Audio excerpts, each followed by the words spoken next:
एक पल के लिए कल्पना कीजिए हाँ, कि कोई इंसान एक भयंकर युद्ध के मैदान में खड़ा है। जो कि किसी के लिए भी एक बहुत डरावनी स्थिति है। बिल्कुल डरावनी है। और सामने कोई अनजान दुश्मन नहीं है, बल्कि उसके अपने ही लोग खड़े हैं। उसके गुरु, उसके रिश्तेदार, और उसे पता है कि सही काम करने का मतलब है उन अपनों के ही खिलाफ हथियार उठाना। ये एक बहुत ही बड़ा धर्म संकट है। एकदम सही कहा। ये सिर्फ एक ऐतिहासिक घटना नहीं है, बल्कि एक इंसान का चरम मनोवैज्ञानिक संकट है, मतलब एक अल्टीमेट साइकोलॉजिकल ब्रेकडाउन। हाँ, बिल्कुल। अर्जुन महाभारत के युद्ध में ठीक इसी मानसिक स्थिति से गुजर रहे थे। अच्छा। तो आज की इस विशेष और गहरी चर्चा में हम उसी सटीक पल, उसी भयानक मानसिक द्वंद्व को डिकोड करने वाले हैं, जो कि बहुत जरूरी है समझना। बिल्कुल। हम ये समझने की कोशिश करेंगे कि इंसान अक्सर वो काम करने से क्यों कतराता है जिसे करना सबसे ज्यादा जरूरी होता है। मतलब कर्म और ज्ञान के बीच संतुलन आखिर कैसे बिठाया जाए। ये सचमुच मानव इतिहास का सबसे जटिल और शाश्वत प्रश्न है ना? हाँ, अक्सर समाज में ये मान लिया जाता है कि ज्ञान और कर्म दो बिल्कुल विपरीत दिशाएं हैं। मतलब एक आम धारणा बन गई है कि अगर कोई ज्ञानी है तो वो बस शांत होकर बैठ जाएगा। हाँ, जैसे कोई सन्यासी हो। एग्जैक्टली। और जो लगातार भागदौड़ कर रहा है, कर्म कर रहा है, वो सांसारिक उलझनों में फंसा हुआ एक अज्ञानी इंसान है। लेकिन जीवन की सच्चाई इतनी ब्लैक एंड व्हाइट नहीं होती है। और इसी उलझन को सुलझाने के लिए आज हम जिस स्रोत का विश्लेषण कर रहे हैं वो सदियों से दुनिया भर के विचारकों को प्रेरित करता आया है। श्रीमद् भगवद गीता का 3रा अध्याय। बिल्कुल, जिसे कर्म योग के नाम से भी जाना जाता है। इस अध्याय के 43 श्लोकों में मनोविज्ञान, दर्शन और जीवन जीने की कला का अद्भुत निचोड़ है। सही बात है। तो आज हमारा मिशन सिर्फ इन पुरानी बातों को दोहराना नहीं है, बल्कि उनके पीछे के विज्ञान को समझना है कि बिना तनाव के अपने कर्तव्यों का पालन कैसे किया जाए। और साथ ही हम उस अदृश्य शत्रु को भी पहचानेंगे जो इंसान से जबरदस्ती गलत काम करवाता है। क्या बात है। तो चलिए शुरुआत वहीं से करते हैं जहां से ये पूरा अध्याय शुरू होता है, मतलब अर्जुन की उस गहरी दुविधा से, जो कि बहुत ही तार्किक दुविधा है। हाँ। गीता के शुरुआती हिस्से में अर्जुन का सवाल बहुत ही लॉजिकल लगता है। उनका तर्क है कि अगर ज्ञान और बुद्धि को कर्म से श्रेष्ठ माना जाता है तो फिर उन्हें इस खौफनाक युद्ध में क्यों धकेला जा रहा है। अगर मन की शांति ही अंतिम लक्ष्य है तो क्यों ना सब कुछ छोड़कर बस संन्यास ले लिया जाए। ये एक बहुत आम इंसानी प्रतिक्रिया है। बिल्कुल यार, ये तो आज के दौर में भी होता है। जब भी काम का तनाव बढ़ता है या कॉर्पोरेट जीवन की भागदौड़ से इंसान थक जाता है तो मन में आता है कि सब छोड़कर बस पहाड़ों पर चले जाएं। हाँ, मैं इस भावना को समझ सकती हूँ। लेकिन इसे पलायन की मानसिकता कहते हैं। अच्छा, पलायन मतलब भागना। हाँ, अर्जुन का भ्रम ये है कि वे ज्ञान और कर्म को दो अलग अलग रास्तों की तरह देख रहे हैं। जबकि हमारे आज के टेक्स्ट के अनुसार दुनिया में जीवन जीने की दो निष्ठाएं या दो मार्ग बताए गए हैं। वो कौन कौन से हैं? सांख्य योगियों के लिए ज्ञान योग का मार्ग है। इसमें व्यक्ति चिंतन और मनन के जरिए सच्चाई तक पहुंचता है। ठीक है। और योगियों के लिए कर्म योग का मार्ग है, जहां व्यक्ति निस्वार्थ कार्य के माध्यम से उसी ऊंचाई तक पहुंचता है। तो मतलब रास्ते अलग हैं पर मंजिल एक है। बिल्कुल, दोनों का रास्ता अलग दिख सकता है लेकिन मंजिल एक ही है, परम मुक्ति या आत्म साक्षात्कार। लेकिन यहाँ मुझे एक बात थोड़ी खटक रही है। बताइए। अगर दोनों रास्तों की मंजिल एक है तो फिर काम छोड़कर बैठना आसान क्यों नहीं है? अच्छा, आप उस एंगल से सोच रहे हैं। हाँ, मैं इस विचार को चुनौती देना चाहता हूँ। क्या कोई इंसान सचमुच सब कुछ छोड़कर एक कमरे में बंद होकर बस कुछ ना करने का फैसला नहीं कर सकता? ये शारीरिक रूप से तो संभव लग सकता है, लेकिन मनोवैज्ञानिक और प्राकृतिक रूप से ये पूरी तरह असंभव है। असंभव? ऐसा क्यों? क्योंकि टेक्स्ट स्पष्ट रूप से समझाता है कि प्रकृति के 3 गुण होते हैं, सत्व, रजस और तमस। ये गुण दरअसल हमारे अंदर की जैविक और मनोवैज्ञानिक प्रवृत्तियां हैं, और इन प्रवृत्तियों के कारण कोई भी व्यक्ति एक पल के लिए भी बिना कर्म किए नहीं रह सकता। मतलब कुछ भी ना करना भी नामुमकिन है? बिल्कुल। सांस लेना, हृदय का धड़कना, यहाँ तक कि मन में विचार आना भी एक कर्म ही है। अरे वाह!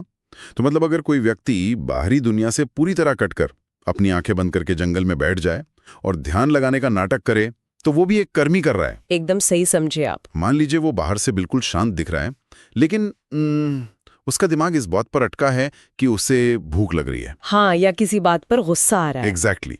या वो अपनी किसी पुरानी रंजिश का बदला लेने की योजना बना रहा है। बाहर से एकदम सन्नाटा है, लेकिन अंदर एक पूरा का पूरा सिनेमा चल रहा है। बिल्कुल। और ऐसे ही व्यक्ति के लिए इस दर्शन में बहुत ही कड़े शब्द का प्रयोग किया गया है। वो क्या है? उसे मिथ्याचारी यानी पाखंडी या ढोंगी कहा गया है। बाप रे, ढोंगी। हाँ, जो अज्ञानी अपनी कर्मेंद्रियों को तो हठपूर्वक रोक लेता है, लेकिन मन से उन्हीं विषयों का चिंतन करता रहता है, वो खुद को ही धोखा दे रहा है।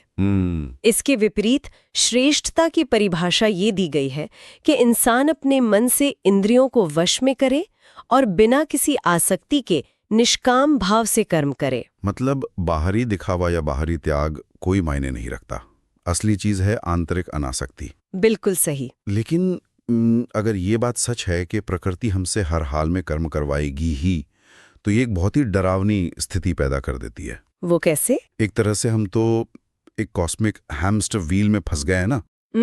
कॉस्मिक हैमस्टर व्हील दिलचस्प है। हाँ, मतलब हर काम का कोई ना कोई नतीजा होगा और वो नतीजा हमें फिर से नया कर्म करने पे मजबूर करेगा।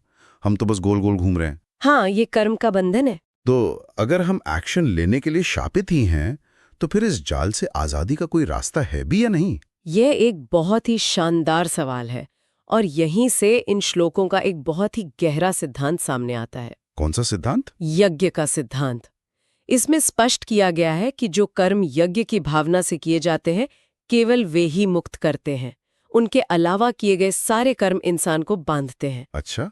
इसलिए इंसान को केवल यज्ञ के लिए आसक्ति रहित होकर काम करना चाहिए। रुकिए, मुझे यहाँ थोड़ा स्पष्टीकरण चाहिए। हाँ, बिल्कुल पूछिए। जब हम आज के आधुनिक युग में यज्ञ शब्द सुनते हैं, तो दिमाग में तुरंत किसी पुराने धार्मिक कर्मकांड की तस्वीर आती है।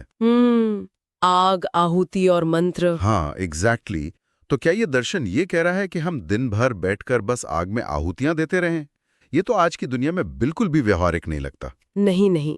अगर हम इसे एक बड़े परिप्रेक्ष्य में देखें तो यहाँ यज्ञ का अर्थ इतना सीमित नहीं है। तो फिर क्या अर्थ है इसका? अगर हम श्लोक 9 से 16 का गहराई से विश्लेषण करें तो यज्ञ एक बहुत ही विशाल और ब्रह्मांडीय अवधारणा है। निस्वार्थ भाव से दूसरों की भलाई के लिए या अपने कर्तव्य का पूरी ईमानदारी से पालन करने के लिए किया गया कोई भी कर्म यज्ञ ही है। अच्छा, मतलब कोई भी निस्वार्थ काम। हाँ, यह दरअसल एक कॉस्मिक इकोसिस्टम की बात कर रहा है। बताया गया है कि ब्रह्मा जी ने सृष्टि की रचना यज्ञ के साथ की थी।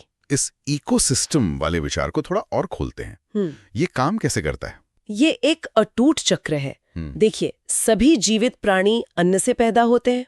ठीक है। अन्न बारिश से उत्पन्न होता है, बारिश यज्ञ से होती है, यानी निस्वार्थ कर्मों के परिणाम से, और यज्ञ कर्मों से उत्पन्न होता है। ये तो पूरा एक साइकिल है। बिल्कुल, यह सिर्फ एक भौतिक चक्र नहीं है, बल्कि ऊर्जा के आदान प्रदान का चक्र है। इंसान प्रकृति से लेता है, समाज से लेता है और अपने निस्वार्थ कर्मों के जरिए उसे वापस लौटाता है। ये तो एकदम आधुनिक अर्थशास्त्र और पर्यावरण विज्ञान की तरह लगता है ना? हाँ। और इसी से जुड़ा एक बहुत ही दिलचस्प और चुभने वाला बिंदु इस टेक्स्ट में है। हाँ, वो चोर वाला संदर्भ। बिल्कुल। कहा गया है कि जो व्यक्ति इस चक्र में देवताओं से, या अगर हम आज की भाषा में कहें तो प्रकृति और समाज से बहुत कुछ लेता है। संसाधन, हवा, पानी, हाँ, सारी सुविधाएं, लेकिन उसके बदले में बिना कुछ वापस दिए सिर्फ उनका उपभोग करता है, उसे स्पष्ट रूप से चोर कहा गया है। ये शब्द चोर बहुत ही कड़ा है और सोच समझकर इस्तेमाल किया गया है। ये बताता है कि प्रकृति में कोई भी मुफ्तखोर या फ्रीलोडर नहीं हो सकता। तो इसका कुल मिलाकर मतलब ये हुआ कि हम इसे एक आधुनिक कॉर्पोरेट या पारिवारिक ढांचे पर लागू करके देख सकते हैं। बिल्कुल। कैसे? मान लीजिए किसी प्रोजेक्ट में एक टीम काम कर रही है। एक टीम मेंबर सिर्फ सैलरी लेता है, सारी सुविधाओं का इस्तेमाल करता है, क्रेडिट भी ले लेता है। ऐसे लोग तो हर जगह होते हैं। हाँ, लेकिन जब मेहनत करने की बारी आती है तो वो पीछे हट जाता है। वो केवल संसाधनों को सोख रहा है। बिल्कुल सही उदाहरण है। ऐसा इंसान अंततः पूरी टीम और उस कंपनी को अंदर से खोखला कर देता है। और यही बात हमारे पर्यावरण पर भी लागू होती है। एकदम सटीक विश्लेषण है आपका। अगर इंसान सिर्फ धरती से लेता रहेगा और उसे वापस पनपने का मौका नहीं देगा, तो फिर विनाश तो तय है। और जो इस चक्र के अनुसार नहीं चलता, जो सिर्फ अपनी इंद्रियों के सुख में ही लगा रहता है, उसका जीवन इस ब्रह्मांडीय व्यवस्था के नजरिए से पूरी तरह व्यर्थ है। चलिए, ये तो हुई आम इंसान की बात जो इस चक्र में फंसा है। हाँ, लेकिन यहाँ एक नई सोच सामने आती है। एक और बहुत तार्किक सवाल खड़ा होता है। बताइए। मान लीजिए किसी ने जीवन में सब कुछ पा लिया है, कोई व्यक्ति आध्यात्मिक स्तर पर इतना ज्ञानी हो गया है कि उसे अब दुनिया से अपने लिए कुछ नहीं चाहिए, उसकी अपनी कोई स्वार्थ सिद्धि बाकी नहीं है। ठीक है। तो क्या ऐसे परम संतुष्ट ज्ञानी व्यक्ति को काम करना छोड़ देना चाहिए? ये एक बहुत ही व्यावहारिक शंका है और यहीं पर एक नया और बहुत महत्वपूर्ण सिद्धांत पेश किया गया है, लोक संग्रह का सिद्धांत। लोक संग्रह, इसका क्या मतलब है? लोक संग्रह का मतलब है समाज को सही दिशा दिखाना और दुनिया के लिए एक आदर्श स्थापित करना। यहाँ राजा जनक जैसे परम ज्ञानियों का उदाहरण दिया गया है। जनक को अपने लिए कुछ नहीं चाहिए था, फिर भी वे एक राजा की तरह पूरी जिम्मेदारी से कर्म करते रहे। क्यों? लोक संग्रह के लिए, ताकि समाज में एक आदर्श बना रहे। इसका मतलब है कि लीडरशिप का मनोवैज्ञानिक असर बहुत गहरा होता है। बिल्कुल। जो व्यक्ति शीर्ष पर है वो क्या कह रहा है, इससे ज्यादा फर्क इस बात से पड़ता है कि वो क्या कर रहा है। एकदम सही। टेक्स्ट कहता है कि श्रेष्ठ पुरुष जैसा आचरण करता है, सामान्य लोग ठीक उसकी नकल करते हैं। वो जो भी आदर्श स्थापित कर देता है, पूरी दुनिया उसी रास्ते पर चलने लगती है। क्या बात है। स्वयं भगवान का उदाहरण श्लोक 22 से 24 में दिया गया है। वे कहते हैं कि तीनों लोकों में उनके लिए कुछ भी पाना बाकी नहीं है, फिर भी वे लगातार कर्म करते हैं। अगर वे कर्म करना छोड़ दें तो पूरी दुनिया नष्ट भ्रष्ट हो जाएगी। ये तो हम अपने घरों में भी देखते हैं ना। कैसे? मान लीजिए घर में माता पिता हैं, रविवार का दिन है, उन्हें सुबह जल्दी उठकर कोई ऑफिस का काम नहीं करना है। वे चाहें तो दोपहर तक आराम से सो सकते हैं, लेकिन वे जानबूझकर समय पर उठते हैं, घर को व्यवस्थित करते हैं। क्यों? ताकि बच्चे सीखें। एग्जैक्टली। इसलिए नहीं कि उन पर कोई दबाव है, बल्कि इसलिए ताकि बच्चे उन्हें देखकर एक अनुशासित जीवन शैली सीखें। बहुत सुंदर उदाहरण है ये। अगर सीनियर लीडर या माता पिता ही कामचोरी करने लगें तो पूरी व्यवस्था ही चरमरा जाएगी। बिल्कुल। लेकिन यहाँ नेतृत्व करने वालों और ज्ञानियों के लिए श्लोक 26 में एक बहुत ही सख्त चेतावनी भी दी गई है। अच्छा, चेतावनी कैसी? यह चेतावनी है कि ज्ञानी व्यक्ति को चाहिए कि वो कर्मों में आसक्त अज्ञानियों की बुद्धि में भ्रम पैदा न करे। इसका क्या मतलब हुआ? क्या ज्ञानी को अज्ञानी से ये नहीं कहना चाहिए कि सब छोड़ दो और आराम करो? कभी नहीं। ज्ञानी व्यक्ति को उन्हें काम छोड़ने को नहीं कहना चाहिए। क्यों नहीं? क्योंकि अगर एक ज्ञानी व्यक्ति किसी आम इंसान को सीधे काम छोड़ने की सलाह दे देगा तो वो आम इंसान अचानक ज्ञानी तो नहीं बन जाएगा। हाँ, ये बात तो है। इसके विपरीत वो आलसी और दिशाहीन हो जाएगा, क्योंकि उसका मानसिक स्तर अभी उस ऊंचाई तक नहीं पहुंचा है जहां वो निष्काम कर्म को समझ सके। समझ गया। इसलिए ज्ञानी को चाहिए कि वो स्वयं पूरी लगन से आदर्श रूप में काम करे और अपने आचरण से दूसरों से भी काम करवाए। ये संतुलन कमाल का है, लेकिन इस बिंदु पर आकर एक बहुत बड़ा विरोधाभास सामने आता है। कैसा विरोधाभास? देखिए, अगर एक परम ज्ञानी भी पूरी लगन से काम कर रहा है, हाँ, और एक अज्ञानी भी दिन रात काम कर रहा है, तो बाहर से देखने पर तो दोनों बिल्कुल एक जैसे ही लगेंगे ना। ये एक बहुत ही महत्वपूर्ण सवाल उठाता है। दोनों ही मेहनत कर रहे हैं, तो फिर दोनों के बीच वो कौन सा बुनियादी फर्क है जो एक को आजाद करता है और दूसरे को बांध देता है? ये इस पूरी चर्चा का सबसे गहरा दार्शनिक बिंदु है। वो मूल अंतर है अहंकार, यानी ईगो। ईगो का अंदर? हाँ। जब अहंकार से मोहित मूर्ख इंसान काम करता है तो उसके भीतर एक बहुत गहरी मान्यता होती है। वह सोचता है कि मैं करता हूँ, आई एम द डूअर। अच्छा। जबकि वास्तव में सारे कर्म प्रकृति के गुणों द्वारा ही किए जा रहे हैं। शरीर, इंद्रियां, मन, ये सब प्रकृति के हिस्से हैं और अपना काम कर रहे हैं। लेकिन इंसान का अहंकार बीच में आकर उस काम का सारा श्रेय खुद लेना चाहता है। यहाँ बात सच में बहुत दिलचस्प हो जाती है। ये जो मैं करता हूँ वाली भावना है ना, इसे समझना बहुत जरूरी है। मेरे दिमाग में इसके लिए एक बहुत ही सटीक एनालॉजी आ रही है। अरे वाह, बताइए। मान लीजिए एक व्यक्ति एक तेज रफ्तार ट्रेन में सफर कर रहा है। ठीक है। ट्रेन का एक भारी भरकम इंजन है जो उसे खींच रहा है। लेकिन वो यात्री अचानक अपनी सीट से उठता है और ट्रेन के डिब्बे की अंदरूनी दीवार को आगे की तरफ पूरी ताकत से धक्का लगाने लगता है। वो पसीने से तरबतर हो जाता है, थक जाता है और उसे गहराई से ये यकीन हो जाता है कि उसी के धक्का लगाने से ये ट्रेन आगे बढ़ रही है। ये तो एक बेहतरीन उदाहरण है। वो यात्री वास्तव में कुछ नहीं कर रहा है सिवाय अपनी ऊर्जा बर्बाद करने के। बिल्कुल। ट्रेन तो इंजन और भौतिकी के नियमों से चल रही है। ठीक उसी तरह सारे काम प्रकृति के गुणों द्वारा हो रहे हैं। जो ज्ञानी है वो इस बात को समझता है। वो खुद को कर्ता नहीं मानता, इसलिए वो काम करते हुए भी उसमें आसक्त नहीं होता। और जब इंसान इस अहंकार वाले फरेब से बाहर निकलता है तभी उसे अपना स्वधर्म समझ में आता है। एकदम सही। और इसी स्वधर्म पर टेक्स्ट श्लोक 35 में एक बहुत ही शक्तिशाली बात कहता है। क्या कहता है? कि अपने खुद के धर्म यानी अपने स्वाभाविक कर्तव्य का पालन करना हमेशा श्रेष्ठ है, चाहे वो गुणों से रहित ही क्यों न हो। किसी दूसरे के धर्म का पालन करना हमेशा खतरनाक होता है। यार, आज के दौर में ये कितना प्रासंगिक है। बिल्कुल। जहां लोग सोशल मीडिया देखकर दूसरों की जिंदगी या करियर की नकल करने की कोशिश करते हैं। कोई व्यक्ति अपनी असलियत में कुछ और है, लेकिन वो इंटरनेट पर किसी को देखकर उसकी तरह बनने की कोशिश करता है। और फिर वो डर के साए में जीता है। Exactly. जबकि अपनी असलियत यानी अपने स्वधर्म को स्वीकार करने में ही असली आजादी है। बिल्कुल। दूसरे का मुखौटा पहनना बहुत बड़ा मानसिक बोझ है। तो यहाँ तक की चर्चा से हमें बहुत कुछ स्पष्ट हो गया है। हमें समझ आ गया कि कर्म करना मजबूरी है, काम यज्ञ भाव से करना है, अज्ञानियों के लिए आदर्श स्थापित करना है, और मैं करता हूं का अहंकार छोड़ना है। हाँ, ये सारे मुख्य बिंदु हैं। ये सब दिमागी स्तर पर बहुत सही लगता है, लेकिन चर्चा अब एक बहुत ही व्यावहारिक और यूनिवर्सल सवाल पर आती है। वो क्या है? इस सब के बावजूद हम गलतियां करते हैं। अर्जुन ने भी श्लोक 36 में ठीक यही सवाल पूछा था कि ऐसा क्या है जो इंसान से ना चाहते हुए भी जबरदस्ती पाप करवाता है। और ये सवाल पूरे अध्याय का क्लाइमैक्स है। भगवान जवाब देते हैं कि ये छिपा हुआ शत्रु कुछ और नहीं बल्कि काम यानी डिजायर है। काम मतलब इच्छा। हाँ, ये रजोगुण से उत्पन्न होता है, और जब इच्छा पूरी नहीं होती तो यही बाद में क्रोध यानी गुस्से में बदल जाता है। इसे ही सबसे बड़ा वेरी या दुश्मन बताया गया है। लेकिन इच्छाएं तो सब में होती हैं। ये अचानक इंसान की सोचने समझने की शक्ति को हाईजैक कैसे कर लेता है?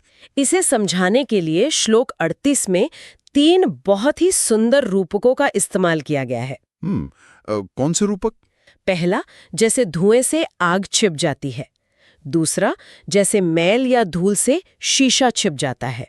अच्छा। और तीसरा, जैसे जैर या एमनियन से गर्भ में बच्चा पूरी तरह ढका रहता है। बाप रे। ठीक उसी तरह इस काम या इच्छा ने इंसान के शुद्ध ज्ञान को पूरी तरह से ढक रखा है। ये बहुत ही बेहतरीन एनालॉजी है जो टेक्स्ट में दी गई है। मतलब दुश्मन बाहर नहीं, अंदर ही बैठा है। बिल्कुल। अब सवाल यह है कि इस दुश्मन को हराया कैसे जाए?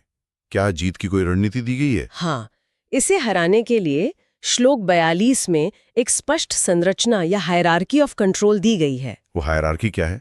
बताया गया है कि शरीर या इंद्रियों से परे मन है, मन से परे बुद्धि है, और बुद्धि से भी परे जो है वो आत्मा है। इस पिरामिड को थोड़ा प्रैक्टिकल बनाते हैं। जीतने के लिए क्या करना होगा? जीतने के लिए सबसे पहले अपनी इंद्रियों को वश में करना होगा। श्लोक 41 यही कहता है। अच्छा। तभी इस ज्ञान का नाश करने वाले पापी शत्रु को मारा जा सकता है। बुद्धि के द्वारा मन को काबू करना होगा। तो कुल मिलाकर अगर हम पूरी चर्चा के मुख्य निष्कर्षों को समेटें तो कर्म से भागना नामुमकिन है। बिल्कुल। आसक्ति छोड़कर यज्ञ भाव से काम करना ही आजादी है। एकदम सही। अज्ञानियों के लिए सही आदर्श स्थापित करना जरूरी है। मैं करता हूं का अहंकार छोड़ना है। हाँ। और अंत में अपने सबसे बड़े दुश्मन काम यानी इच्छा को इंद्रियों और बुद्धि के सही इस्तेमाल से हराना है। और जो लोग सुन रहे हैं उन्हें ये याद रखना चाहिए कि ये ज्ञान सिर्फ सुनने के लिए नहीं है, बल्कि इसे जीवन के हर छोटे बड़े फैसले में लागू किया जा सकता है। बिल्कुल लागू किया जा सकता है। अब इस गहरी चर्चा को समाप्त करने से पहले मैं एक विचार पर आना चाहता हूं। बताइए। यह सवाल मुझे श्रोतों से ही प्रेरित लगा है, लेकिन एक नई सोच को जन्म देता है। दिलचस्प लग रहा है। आज हमने सीखा कि सारे काम वास्तव में प्रकृति के गुणों द्वारा किए जाते हैं। हाँ। और ये हमारा अहंकार है जो सोचता है कि हम करता है। बिल्कुल। लेकिन साथ ही हमें अपनी इंद्रियों पर नियंत्रण करके काम या डिजायर को हराने का निर्देश भी दिया गया है। सही कह रहे हो। तो विचार करने वाली बात यह है कि मतलब अगर प्रकृति ही सब कुछ कर रही है और हमारा अहंकार सिर्फ एक भ्रम है, तो फिर चुनाव करने की ये आजादी जिसे हम फ्री विल कहते हैं, आखिर आती कहाँ से है? ये तो बहुत गहरा सवाल है ना? क्या प्रकृति ही हमसे संघर्ष करवा रही है, या हमारी चेतना के पास सच में कोई रिमोट कंट्रोल मौजूद है? ये सच में एक बहुत बड़ा पैराडॉक्स है। बिल्कुल। तो जो लोग इस चर्चा को सुन रहे हैं उनके लिए सोचने का विषय है। इस थोड़े बेचैन कर देने वाले विचार के साथ हम आज की इस गहरी चर्चा का समापन करते हैं। मुझे भी इस चर्चा में बहुत आनंद आया। श्रोतों के इस विश्लेषण में हमारे साथ जुड़ने के लिए धन्यवाद। अगली बार फिर मिलेंगे।